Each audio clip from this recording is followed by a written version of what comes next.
Soya పంటకు ఎంఎస్పీపై 500 రూపాయల bonus ఇచ్చి కొనుగోలు చేయాలని మాజీ మంత్రి ప్రశాంత్ రెడ్డి డిమాండ్ చేశారు. ఈ మేరకు ఒక వీడియో విడుదల చేశారు. ఎన్నికల సమయంలో కాంగ్రెస్ పార్టీ ప్రతి పంటకు 500 రూపాయల బోనస్ ఇచ్చి కొనుగోలు చేస్తామని హామీ ఇచ్చింది అన్నారు. ప్రస్తుతం పంటకు ఎంఎస్పీ 4800 ఉందని వెంటనే బోనస్ ఇవ్వాలని ప్రశాంత్ రెడ్డి కోరారు. 4800 ఇది సోయా పండించే రైతుల యొక్క సమస్య గురించి వాళ్ళ ప్రభుత్వానికి బీఆర్ఎస్ పార్టీ పక్షాన, రైతుల పక్షాన, నా పక్షాన ఒక 2 డిమాండ్లు చేయదలుచుకున్నాను. గత వారం రోజుల క్రితం నేను సోయా మార్కెట్లో రేటు తక్కువకు పోతూ ఉన్నది. మద్దతు ధర 4892 ఉంది. దానికి బోనస్తో కలిపి 5392 రూపాయలు పెట్టి కొనాలి.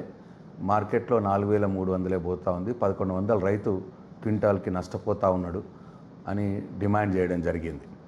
అయితే ఆ డిమాండ్ తర్వాత నేను డిమాండ్ చేసిన తర్వాత ఈ ప్రభుత్వం సోయా కొనుగోలు కేంద్రాలు ఏర్పాటు చేసింది. కానీ అది మొక్కుబడిగానే ఏర్పాటు చేసినట్టు కనిపిస్తూ ఉన్నది.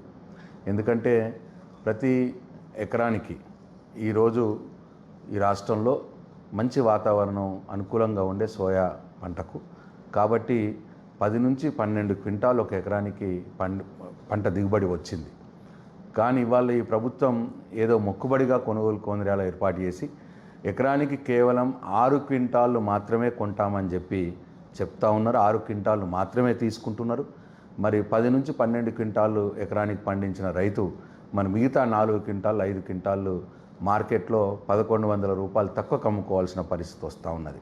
కాబట్టి నేను ఈ ప్రభుత్వాన్ని డిమాండ్ చేస్తూ ఉన్నాను. మొత్తం మరి ఆ రోజు అన్నట్టు ఎంత పండితే అంత పంట, ప్రతి పంటను కొంటామన్నారు ఈ కాంగ్రెస్ పార్టీ.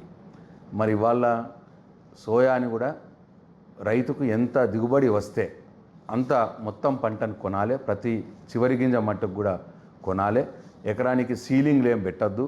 6 ఎకరాలు అట్లా సీలింగ్లు ఏం పెట్టకుండా ఏ రైతుకు ఒక ఎకరంలో ఎంత వండితే అంత సోయా పంటని కొనుగోలు కేంద్రాల ద్వారా ఈ ప్రభుత్వమే కొనుగోలు చేయాలని చెప్పి